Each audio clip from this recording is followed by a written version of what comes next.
تو ہو سکتا ہے کہ ایک شخص جو ہمارے سابق علماء نے لکھ دیا کہ یہ چیز شرک، یہ چیز شرک، یہ چیز شرک، یہ چیز شرک، آج سے 500 برس پہلے کا انسان بڑے سے بڑا عالم دین اپنے زمانے کے شرک کو پہچان کر تو لکھ سکتا ہے، اس سے تو آپ بچ رہے ہیں۔ امام ابن تیمیہ نے اس کو شرک قرار دیا، اس کو شرک قرار دیا، اس کو شرک قرار دیا، کوئی شخص ہے جو اس سے تو بچ گیا۔ امام صاحب کی دی ہوئی بصیرت سے اس نے ان جو اقسام ہے شرک کی ان کو پہچان لیا، لیکن یہ عین ممکن ہے کہ آج کے شرک کو وہ نہ پہچان رہا ہو، اپنی جگہ وہ سمجھ رہا ہو اپنے آپ کو بہت بڑا موحد، جبکہ اس دور کا جو شرک ہے اس میں ملوث ہو۔ اس کو میں نے کہا ہے کہ اس شرک کے بارے میں بڑی اجتہادی بصیرت کی ضرورت ہے۔ فارسی کا ایک شعر ہے، بڑا پیارا شعر ہے، بہر رنگے کے خواہی جامہ می پوش، من انداز قدت رامی شناسم۔ اپنے محبوب سے کہہ رہا ہے شاعر کہ تم جس طرح کا چاہو لبادہ اوڑھ لو، میں تمہیں تمہارے قد سے پہچان لوں گا، کتنا ہی چھپا لو اپنے آپ کو، کیسے ہی لباس بدل لو، بہر رنگے کے خواہی جامہ می پوش، من انداز قدت رامی شناسم، میں تمہارے قد سے تمہیں پہچان لوں گا۔ یہ اگر بصیرت نہ ہو کہ شرک کو اس کے قد سے پہچان سکیں آپ، اس کے لیے ضرورت ہے اصولوں کی۔ دیکھیے جس طرح الجبرا کے اصول ہوتے ہیں، فارمولہ ہے، فارمولہ ہاتھ میں آ گیا، مسئلے حل کرتے چلے جا رہے ہیں، آپ اپلائی کرنے کی دیر ہے فارمولے کی۔ اگر آپ نے صرف گنتی کر کے کسی زمانے کے شرک وہ تو سمجھ لیے، لیکن وہ بصیرت باطنی حاصل نہیں ہوئی، اجتہادی بصیرت، وہ اصول ہاتھ میں نہیں آئے کہ جس سے آپ پہچان سکیں، تو ہو سکتا ہے کہ اس دور کے شرک کو آپ نہ پہچان سکیں۔ اس کے لیے ضرورت ہے کہ اصل اصول ہاتھ میں آ جائیں تاکہ ان اصولوں کو اپلائی کریں۔ ایک بات مجھ سے اور سن لیجئے، میرا اپنا یہ تاثر ہے، ہمارے دین میں خیر، بھلائی، نیکی، چاہے وہ نظریے کی ہو، علم کی ہو، عقیدے کی ہو، عمل کی ہو، اخلاق کی ہو، وہ سب کیا ہے؟ وہ توحید ہی کے شجرہ طیبہ کی شاخیں ہیں۔ اور شر، برائی، گمراہی، خیالات کی ہو، نظریات کی ہو، علم کی ہو، عقیدے کی ہو، عمل کی ہو، اخلاق کی ہو، سب کے ڈانڈے شرک کے شجرہ خبیثہ سے ملتے ہیں۔ اس شجرہ خبیثہ کے برگوبار ہے جو بھی برائی ہے، عمل کی یا علم کی، اور اس شجرہ طیبہ کے برگوبار ہے جو بھی خوبی ہے، عمل کی یا عقیدے کی۔ یہ میرا تاثر ہے، اور جب تک اس انداز میں وہ آپ کو اندرونی رشتے ظاہر نہیں ہوں گے، آپ پر منکشف نہیں ہوں گے، وہ اجتہادی بصیرت جو ہے پیدا نہیں ہو سکے گی۔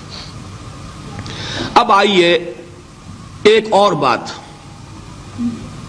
دیکھیے، شرک میں اور الحاد میں کیا فرق ہے، یہ بھی ہم نہیں سمجھتے۔ الحاد، مادہ پرستی، وہ کیا ہے؟ ایتھیزم، کسی بھی خدا کا انکار۔ ہمارے آج کے دور کی سب سے بڑی گمراہی یہ ہے۔ شرک کیا ہے؟ خداؤں کو ماننا۔ یہ کیا ہے؟ تھیزم ہے، لیکن پولی تھیزم ہے۔ توحید کیا ہے؟ مونو تھیزم ہے، ایک خدا کا ماننا۔ لیکن شرک کے اندر ایک اور حقیقت کو پہچان لیجئے، شرک میں ہمیشہ ٹاپ پر ایک خدا کو مانتے ہیں، باقی سارے خدا نیچے ہوتے ہیں، اوپر جا کر وہ توحید ہوگی ہمیشہ۔ کوئی مشرکانہ نظام ایسا نہیں ہے جو ٹاپ پر جا کر توحید نہ بن جائے۔ دیکھیے ہندو دیویاں، دیوتا بے شمار، لیکن مہادیو وہ بھی کیا دو ہیں؟ مہادیو وہ تو ایک ہے۔ انگریزی میں گاڈز، گاڈیسز، لیکن وہ چھوٹے جی سے لکھے جائیں گے، چھوٹے جی سے لکھے جانے والے گاڈز اینڈ گاڈیسز۔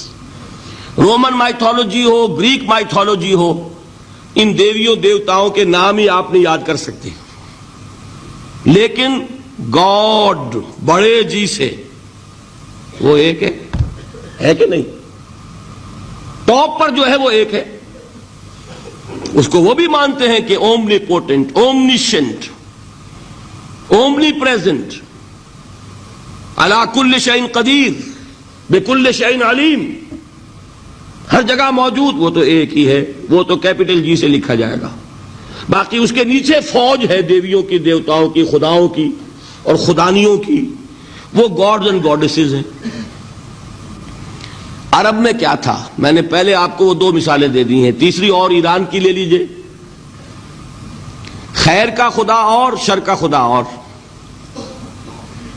ایک یزداں ایک اہرمن، ٹھیک، سنویت ہو گئی نا، دو خداؤں کو مانا، لیکن وہی ہے جو خدائے خدائے گاں، خداؤں کا خدا، اس کو ایک ہی مانتے ہیں۔ یہی معاملہ عرب میں تھا، اللہ وہ ایک ہی تھا ان کے ہاں۔ قرآن میں آتا ہے ان سے پوچھئے وَلَئِن سَأَلْتَهُم مَّنْ خَلَقَ السَّمَاوَاتِ وَالْأَرْضَ لَيَقُولُنَّ اللَّهُ، جب ان سے کہا جاتا ہے کہ کس نے پیدا کیا آسمان اور زمین کو، یہ فوراً کہیں گے اللہ نے۔ فَأَنَّىٰ يُؤْفَكُونَ، تو یہ ماننے کے بعد کدھر جا رہے ہیں؟ وہ کیا کہتے تھے کہ وہ بڑا اللہ تو ایک ہی ہے، لیکن چھوٹے آلہہ ہیں۔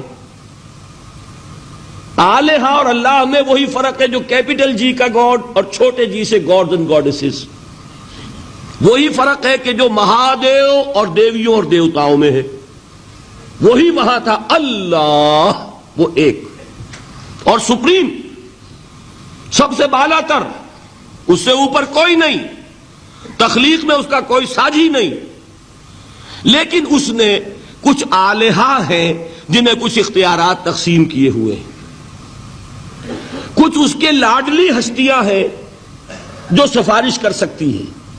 بس یہ شرک تھا مشرکین مکہ کا، بات سمجھ رہے ہیں؟ اس کا جائزہ لیں گے تو آپ کو، اور جو آج شرک کی اقسام میں بیان کروں گا اس کو ہاتھ میں لیں گے تو کسی موحد کا تلاش کرنا مشکل ہو جائے گا۔ ڈھونڈ اب ان کو چراغ رخ زیبا لے کر، آج جن کا نام مسلمان ہے ان کی اکثریت کسی نہ کسی نوع کے شرک میں مبتلا ہے۔ اب آئیے اقسام شرک۔ اقسام شرک میں بھی وہی کیفیت ہے جو نفاق کے بارے میں میں نے عرض کی تھی کہ ایک تقسیم یہ ہے جو علماء نے کی ہے، ایک ہے عقیدے کا نفاق، ایک ہے عمل کا نفاق، اسی طرح ایک ہے عقیدے کا شرک، ایک ہے عمل کا شرک، عقیدے میں نہیں ہے عمل میں ہے۔ ایک تقسیم آپ نے سنی ہوگی شرک جلی، شرک خفی، ایک ہے ننگا شرک، کھلم کھلا شرک، ایک ہے چھپا ہوا شرک جو نظر نہیں آتا۔ لیکن ایک مغالطہ اپنے دل سے نکال دیجئے، بعض لوگ شرک خفی کو شرک نہیں سمجھتے، یہ بہت بڑی غلطی ہے۔ اگر وہ شرک نہ ہوتا تو حضور اسے شرک نہ کہتے، کوئی اور لفظ، عربی زبان کا دامن جو ہے محدود نہیں ہے، پھر اس کے لیے کوئی اور لفظ اختیار فرمایا جاتا ہے وہ شرک۔ لیکن ایک شرک ہے جلی جو نمایاں ہے، نظر آ رہا، ایک ہے شرک خفی جو نظر نہیں آ رہا، اور وہ کتنا خفی ہو سکتا ہے اس کی ایک مثال دی حضور نے۔ شرک خفی اتنا خفی ہو سکتا ہے، ذرا مبالغہ دیکھیے جو حضور نے بات کو سمجھانے کے لیے مثال میں جو مبالغہ اختیار فرمایا۔ ایک سیاہ اندھیری رات میں ایک سیاہ پتھر پر ایک سیاہ چیونٹی کو رینگتے ہوئے دیکھنا جتنا مشکل ہے، اتنا ہی شرک خفی کا پہچاننا مشکل ہے۔ بتائیے، آپ نے فرمایا انا افصح العرب، میں عرب کا فصیح ترین انسان ہوں، اس سے آگے کوئی مثال دی جا سکتی ہے؟ اندھیری رات، تاریک رات، پتھر سیاہ، چیونٹی سیاہ، کون دیکھ سکتا؟ جتنا اس کو دیکھنا ناممکن ہے اتنا ہی شرک خفی کا پہچاننا مشکل ہے۔ گویا کہ اس سے تو اللہ ہی بچائے گا تو انسان بچے گا۔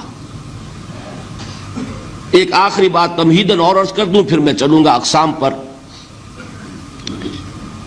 میری جو باتیں آپ کے سامنے آئی اس سے ایک منطقی نتیجہ نکلتا ہے، کوئی شخص اگر حقیقتاً شرک سے بچ جائے، واقعتاً شرک سے بچ جائے، ہر قسم سے بچ جائے، اس سے بھی اوپر کوئی انسان ہوگا؟ گویا کہ یہ آخری منزل ہے، یا یوں کہیے کہ جس شخص کے بارے میں اللہ تعالیٰ یہ مان لے کہ میرا یہ بندہ شرک سے بری ہے، اس سے بڑی سند کوئی ہے؟ دی ہائیسٹ ٹیسٹیمونیل، سب سے بڑی سند، سب سے بڑی تعریف جو بندے کی ہو سکتی ہے وہ کیا ہے؟ یہ مشرک نہیں۔ یہی وجہ ہے، دیکھیے آپ قرآن مجید میں حضرت ابراہیم کے ذکر میں دیکھیں گے، ابراہیم کا مقام کیا ہے؟ خلیل اللہ، ابو الانبیاء، امام الناس، تین نسبتیں ہیں، تینوں بڑی عظیم۔ اللہ کے ساتھ نسبت کیا ہے؟ خلیل، واتخذ اللہ ابراہیم خلیلا۔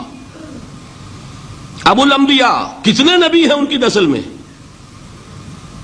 اسحاق اور اسماعیل سے چلیے، پھر یعقوب اور یوسف، اور پھر چلیے موسیٰ اور ہارون، اور پھر چلیے سارے انبیاء بنی اسرائیل کے، حضرت عیسیٰ، پھر یہاں تک کہ محمد الرسول اللہ کس کی اولاد ہے؟ ابراہیم کی، ابو الانبیاء۔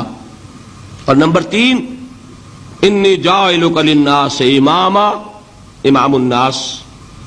اور قرآن میں جو سب سے بڑی سند انہیں دی جاتی ہے وہ کیا؟ وما کان من المشرکین،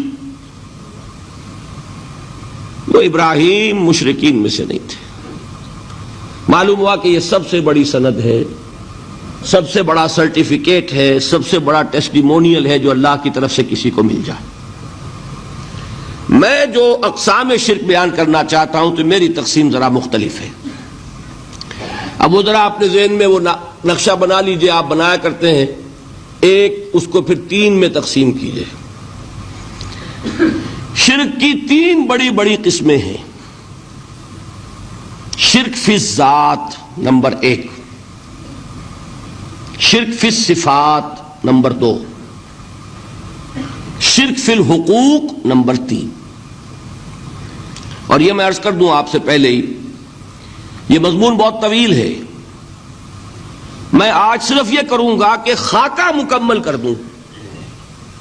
اب اس خاکے میں رنگ بھرنا، وہ تو ایک موضوع پر شرک فی الذات پر پوری تقریر ہونی چاہیے، شرک فی صفات پر ہونی چاہیے۔